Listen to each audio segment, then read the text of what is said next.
नमस्ते दोस्तों, स्वागत है आज आपका एक और नए वीडियो में। और ये वीडियो बहुत ख़ास है क्योंकि इस वीडियो में मैं आपको बताऊंगा सीक्रेट, मतलब अंग्रेजी भाषा आपको अगर सीखनी है तो आपको किस किस पड़ाव से होकर निकलना है और आपको कहाँ तक पहुँचना है। ठीक है, और मतलब आप कहाँ पहुँचने के बाद आप बोल सकते हो कि आपको अंग्रेजी भाषा आ गई है। ठीक है, तो इस वीडियो में आपको मैं एक्सप्लेन करने वाला हूँ, राइट। तो देखिए इस वीडियो में हम क्या क्या देखने वाले हैं। जनरली मैंने यहाँ पे लिखा लेटर्स है, वर्ड्स हैं, फ्रेज हैं, सेंटेंस है और स्पीच है। ठीक है, तो इसको हम कवर करने वाले, बहुत छोटा सा वीडियो, बहुत बड़ा वीडियो नहीं है। बट इसमें अंग्रेजी भाषा का स्ट्रक्चर, मतलब आपका स्टार्ट कहाँ पे होगा और एंड कहाँ पे होगा, और जब आपको लगेगा ओके अब मुझे अंग्रेजी आती है, ओके, तो एक मैप होना चाहिए ना कि आपको डेस्टिनेशन पता होना चाहिए कि आप चले इधर से हो और आपको पहुंचना कहाँ तक है, राइट। ठीक है, चलिए देखते हैं क्या क्या क्या होता है इस वीडियो में।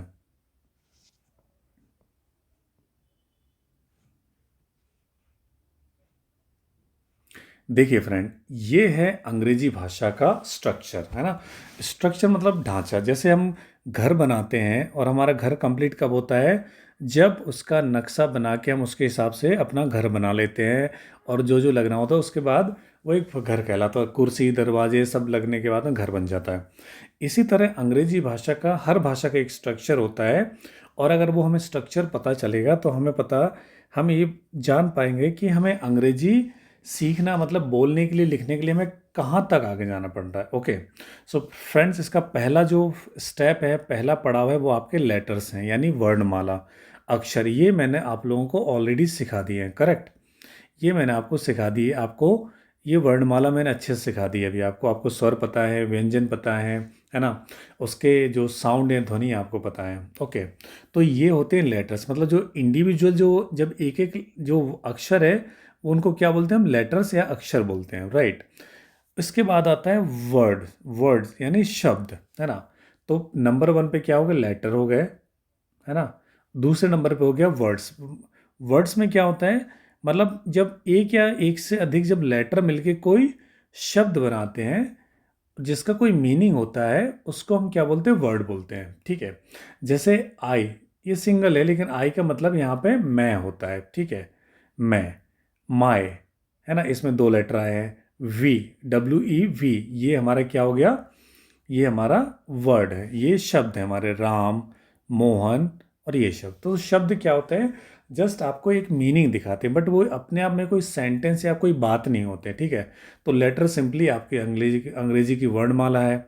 वर्ड्स आपके क्या हैं, छोटे छोटे शब्द हैं जिसको आप वोकेबलरी, जब आपको मीनिंग जिनका पता होना चाहिए। ठीक है, तो नंबर दो पे ये बात आ गई अपनी कि वर्ड्स आते हैं। लेटर के बाद में क्या आते हैं, वर्ड्स, जिनको हम शब्द बोलते हैं, राइट। तो हमारा दूसरा स्टेप होगा, अब हम वर्ड्स पढ़ेंगे और अब आपको नेक्स्ट स्टेप पे लेके जाऊंगा मैं, ओके। लेकिन अभी हम ढांचे की बात करें, स्ट्रक्चर की बात करें, तो एक और समझ लेते हैं। तीसरा होता है फ्रेज, है ना। फ्रेज मतलब होता है जो छोटा वाक्य होता है ना, वाक्यांश, मतलब जिसका एक मीनिंग होता है लेकिन अपने आप में पूरा मीनिंग नहीं होता है, राइट। जैसे यहाँ पे देखिए, इसमें एक सेंटेंस लिखा है, आई नो। आई नो मतलब मैं जानता हूँ, लेकिन मैं क्या जानता हूँ, मुझे नहीं पता कि मैं क्या जानता हूँ। तो ये क्या फ्रेज है, एक छोटा सा, आई जानता हूँ, इसका मीनिंग है, लेकिन क्या जानता हूँ, मैंने ये बात क्यों बोली है।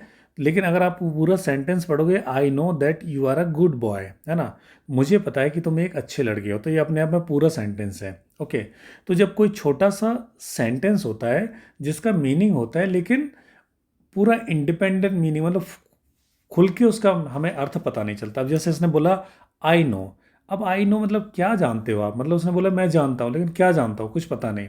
ठीक है, तो इस तरह के जो छोटे छोटे सेंटेंस होते हैं जो अपने आप में पूरा उनका अर्थ नहीं होता, उनको हम फ्रेज बोलते हैं या वाक्यांश बोलते हैं, राइट। अब जैसे इसमें क्या था, you are a good boy, जब तक नहीं बोलेगा तब तक पूरा सेंटेंस कंप्लीट नहीं होता। तो इस तरह के छोटे छोटे सेंटेंस को, जिनका फुल अपना मीनिंग नहीं होता, उनको फ्रेज बोलते हैं। तो वर्ड्स के बाद ये फ्रेज पे आएंगे हम, ठीक है। उसके बाद हमारा नेक्स्ट आएगा सेंटेंस। सेंटेंस आएंगे, नेक्स्ट आएगा सेंटेंस। सेंटेंस का मतलब होता है जब आप एक या अधिक वर्ड से मिला के जब आप कोई बात है कंप्लीट करते हो तो उसको एक सेंटेंस बोलते हैं। ठीक है, जैसे देखिए, ये एक सेंटेंस है, आई एम अ बॉय। ठीक है, मैं एक लड़का हूँ, यानी ये बात पूरी है। ठीक है। माई नेम इज़ लखन, मेरा नाम लखन है, ये भी एक सेंटेंस है क्योंकि यहाँ पे आपका सेंटेंस कंप्लीट हो रहा है, यानी वो एक कोई इन्फॉर्मेशन दे रहा है जो आपका कंप्लीट है अपने आप, है ना। तीसरा सेंटेंस है my home town is Tikamgarh या अहमदाबाद या मुंबई।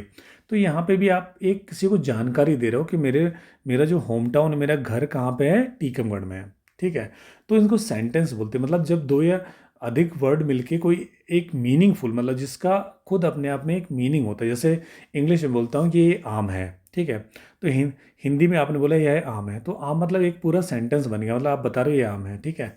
तो ये सेंटेंस, इसको वाक्य बोलते हैं। क्या बोलते हैं? सेंटेंस या वाक्य बोलते हैं। ओके, सो लेटर्स, वर्ड, फ्रेज, सेंटेंस।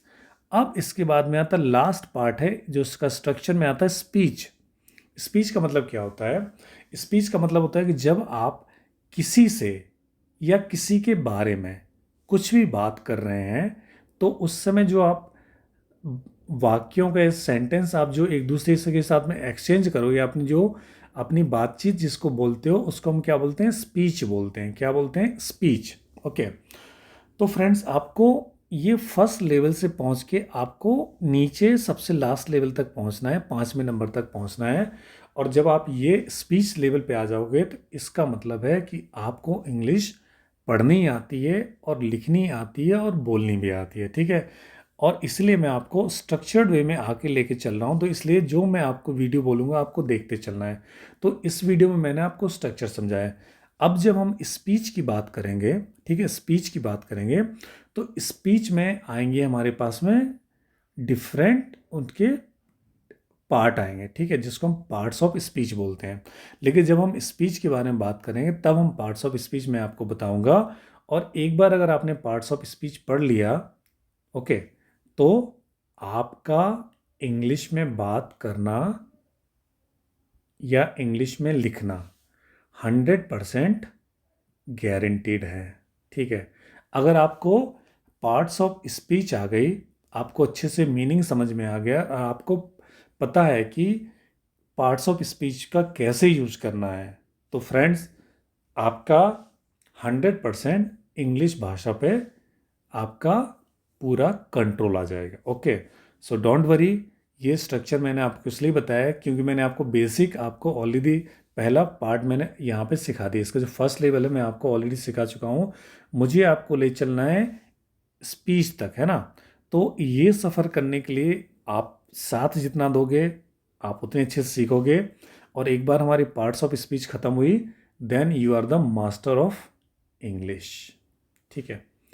आपकी ग्रामर वगैरह सब आ जाएगी, डोंट वरी, आपको चिंता नहीं करनी। ओके फ्रेंड्स, तो अगर आपको ये वीडियो पसंद आया तो आप इसको लाइक कीजिए, शेयर कीजिए एंड सब्सक्राइब कीजिए।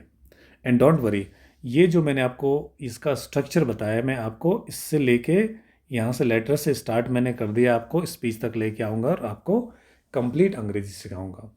Thank you friends, thanks for watching this video and happy learning.